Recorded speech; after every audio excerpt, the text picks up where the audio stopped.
Isa pong mapagpalang umaga. Sa oras na to ating pag-uusapan, bakit nga ba ang tao ay napapasok sa tukso? Ano ba ang dahilan? Bakit siya napapasok sa napakaraming masasamang pamamaraan?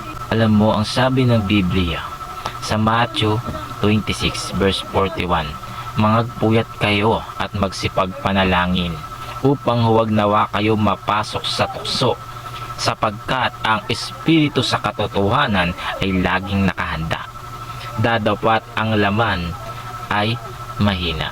Kung bakit napapasok sa tukso ang isang tao, ang buong katotohanan ay nagkukulang siya sa panalangin.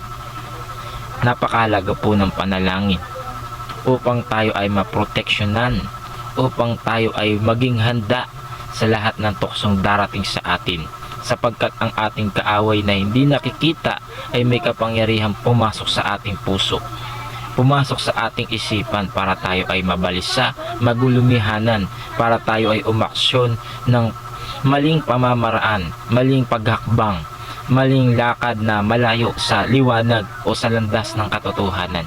Kaya ang ating kaaway, para hindi siya makapasok, matuto tayong manalangin.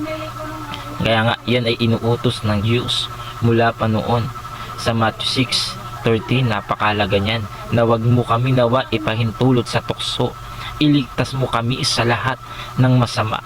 Kasama yan sa pananalangin na tayo ay malalayo sa bawat tukso kapag tayo ay merong matibay na pananalangin sa ating pananampalataya sa ating Diyos na kinikilala, sapagkat ang panalangin ay panglaban sa lahat ng uri ng kasamaan. Yan ay sobrang napakahalaga bilang isang mananampalataya ng Diyos.